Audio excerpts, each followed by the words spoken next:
Negara Indonesia memiliki beraneka ragam suku, bangsa, dan budaya yang mewarnai kebinekaan dari Sabang sampai Merauke.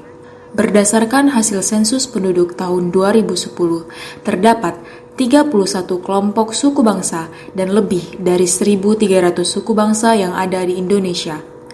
Dari ratusan bahkan ribuan suku bangsa tersebut, masih terdapat satu masyarakat yang keberadaannya jauh dari keramaian, pusat pemerintahan dan masih kental dengan habitat belantara. Mereka adalah suku Anak Dalam.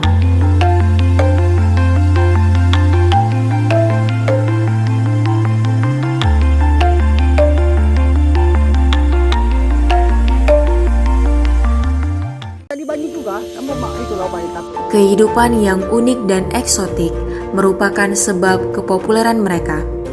Di tengah modernisasi yang berkembang pesat, mereka masih saja terkungkung dalam kehidupan seperti yang dilaksanakan nenek moyangnya. Mereka adalah suku bangsa minoritas yang ada di Pulau Sumatera, tepatnya di Provinsi Jambi dan Sumatera Selatan. Hingga saat ini, belum ada bukti tertulis dari mana asal suku Anak Dalam. Oleh sebab itu, sejarah mengenai suku Anak Dalam diperoleh dari tradisi lisan dan cerita yang ada di masyarakat. Suku Anak Dalam memiliki beberapa sebutan lain, yakni suku Kubu, orang Rimba, atau orang Ulu. Kementerian Sosial menamakan kelompok masyarakat yang belum menganut norma yang berlaku umum dan tinggal di tempat terpencil dengan nama Komunitas Adat Terpencil. Suku Anak Dalam ini termasuk salah satu PMKS, jadi penyandang masalah kesehatan sosial yang ada 26 jenis itu. Suku Anak Dalam ini kalau sesuai dengan nomenklatur Permensos itu mereka termasuk kategori KAT, jadi komunitas anak adat terpencil ya. Yang sering disebut di kita itu suku Anak Dalam. Sedangkan suku Anak Dalam sendiri kebetulan di bidang kami di pemberdayaan sosial itu menjadi salah satu tupoksi kami untuk menangani mereka kan. Di Provinsi Sumatera Selatan, suku Anak Dalam berada di kawasan hutan dan sungai di beberapa wilayah kabupaten. Salah satunya Kabupaten Musi Banyuasin. Di Kabupaten Musi Banyuasin, suku Anak Dalam mendiami wilayah di 2 kecamatan, yakni Batang Harileko dan Bayung Lencir yang berbatasan langsung dengan Provinsi Jambi.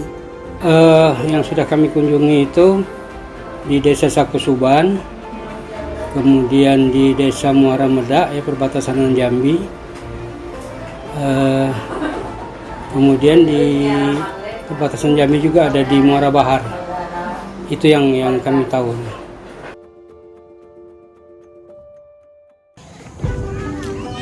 Desa Sakosuban merupakan salah satu desa di Kecamatan Batang Harileko. Jarak yang ditempuh dari ibu kota kabupaten ke Desa Sakosuban sekitar 147 km atau kurang lebih 5 jam perjalanan darat. Dari Desa Sakosuban, perjalanan menuju Dusun 5, wilayah yang didiami oleh suku Anak Dalam, ditempuh dengan perahu kecil atau yang sering disebut perahu ketek. Saat ini, masyarakat suku Anak Dalam terbagi menjadi 3 kelompok. Pertama, mereka yang lahir dan tinggal di dalam hutan. Selanjutnya, kelompok yang sejak lahir tinggal di kawasan perkebunan sawit dan hutan tanaman industri. Terakhir, kelompok yang sudah membaur dan tinggal di kawasan pedesaan bersama warga lain pada umumnya. Masyarakat suku Anak Dalam yang kami temui adalah kelompok yang ketiga, yaitu mereka yang sudah bermukim permanen di kawasan dekat dengan permukiman penduduk biasa dan tidak berpindah-pindah seperti kebiasaan SAD lainnya. Ini dengan aku seumur hidup tuh di sinilah, anak di sinilah, menantu di sinilah, kebiasaan di sinilah. Jadi kah umur hidup di sinilah.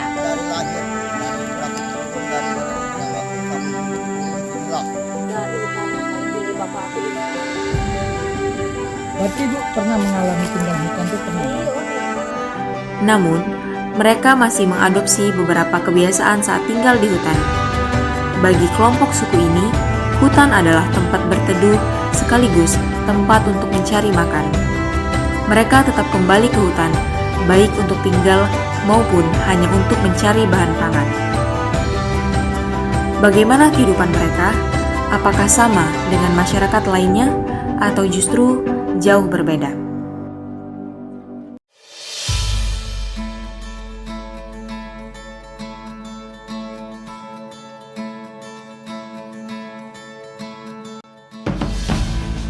Ya mak hutan ini dapat sehari lah gak ikut hutan yang tetap mencari yang barang kepentingan tadi hutan lah yang penting, memang utama itu hutan itu. Biasanya ke hutan berapa lama Pak? Baik, seharian. Juga masih masuk ke hutan. Kayak mancing itu kan masuk ke hutan harimau. Ya kadang semalam, kadang pulang. Kalau nggak sempat lagi pulang sini, ya semalamnya di hutan. Mereka yang masih tinggal di hutan hidup secara berkelompok di hulu sungai yang memiliki banyak sumber daya alam untuk mencukupi kebutuhan hidup. Setiap kelompok dipimpin oleh seorang tumenggung. Tumenggung bertanggung jawab atas keselamatan anggota kelompok dalam menyusuri hutan belantara yang menjadi wilayah buruannya. Masih ada yang tinggal di hutan Bu ya? Banyak lagi. Iya, nah itu dalam hal tinggal di hutan itu mereka itu berkelompok berdasarkan apa Bu ya? Separuh ada ikatan keluarga, ya separuh enggak lah. Enggak. Teman saja. Misalnya mereka yang awalnya terdiri dari 20 orang, kemudian misal 10 orang pisah ke tempat ini, 10 orang pisah ke tempat lain, boleh nggak? Enggak mau dia. Nggak boleh, pasti gabung. Nak satu perlu. Mereka masih menerapkan hidup berpindah-pindah dari satu tempat ke tempat lain atau yang disebut nomaden. Kebiasaan hidup berpindah-pindah didasari oleh ketersediaan sumber penghidupan, yakni kesuburan tanah, ketersediaan sumber pangan, serta tidak jauh dari sungai. Itu keputusan ibu dan kelompok untuk pindah dari satu titik ke titik lain itu biasanya seperti apa? Bela itu di kami mencari makanan, bela-bela. Di tempat tersebut, suku anak dalam mendirikan pondok sederhana untuk tinggal yang disebut rumah di Tano. Nah, pada waktu masih zaman tinggal di hutan tuh, Bu, itu kita tidurnya seperti apa di hutan itu? Ini, kono nyemur kayak daun dari ini.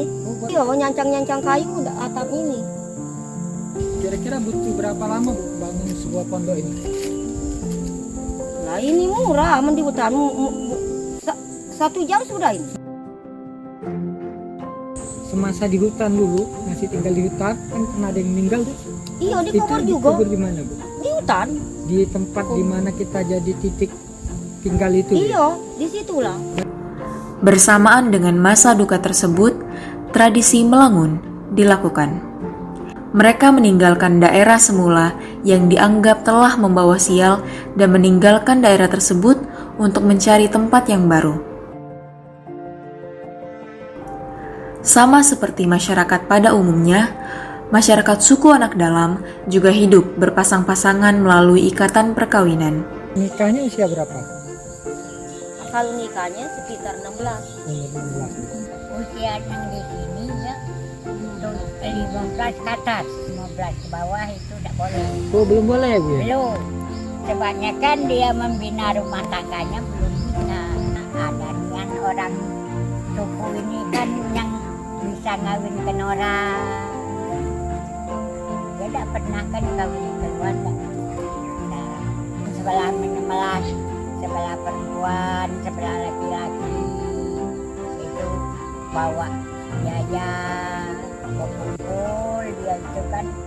Nah, malam nikah anaknya. Sama-sama SAD tapi beda kelompok ya Bu. Iya. Kalau misalnya sama kelompoknya boleh nggak Bu? Tidak boleh kalau dia satu keluarga itu tidak boleh. Berdasarkan penuturan Ibu Romlah, seorang wanita suku anak dalam umumnya melahirkan 3 hingga 6 orang anak selama masa hidupnya. 5 orang. ya, inilah. Sampai 6 cuma Mungkin paling banyak 6 Bu ya? kapan 6 itu anak 6 itu tidak ada lagi. Kalau boleh tahu maaf Bu ya, itu waktu itu meninggalnya karena apa Bu ya? Bilang orang sini termasuk makan yang keluar ke darah itu. Makan racun Bu ya. Ya, Masyarakat suku Anak Dalam sangat yakin dan percaya bahwa segala penyakit yang datangnya dari hutan, obatnya pasti berada pula di hutan. sama-sama suku inilah berobatnya. Sama-sama suku. Iya, Jadi di suku itu ada dukun atau seperti apa? Bu? iya ada dukunnya. Kalau belum ada yang ngajar di obat dukun itu, dia bisa waras lagi. Kayak gitu. Sebutannya apa Bu untuk yang obat ini? Bilang suku orang Betawi. Iya. Ada dipungut biaya nggak Bu pada waktu berobat Iya. maupun pada waktu melahirkan? Dipungut, tapi tidak seberapa besar kan. Biasanya dengan apa Bu? Dibayar? Biasanya dengan beras, gula kain, garam. Sekolah yang paling dekat dari Dusun 5 adalah SD Negeri Sakosuban. Sekolah kita terdiri dari 5 rombongan. Ya, kebetulan ini Dusun 1 ini induknya sekolah. Jadi di samping itu ada 4 filial lagi. SAD banyak di filialnya. Salah satu ada 2 yang masuk SAD ya, anak-anak kebanyakan sekolah di filial yang di Dusun 4 dan di Dusun 5. Yang kemarin lebih kurang dari 20 siswa. Sekarang tinggal 5 siswa lagi yang di Dusun 5. Selama saya jadi kepala sekolah, itu baru satu keluarga anak yang dari SAD. Perbedaan bukanlah suatu hambatan.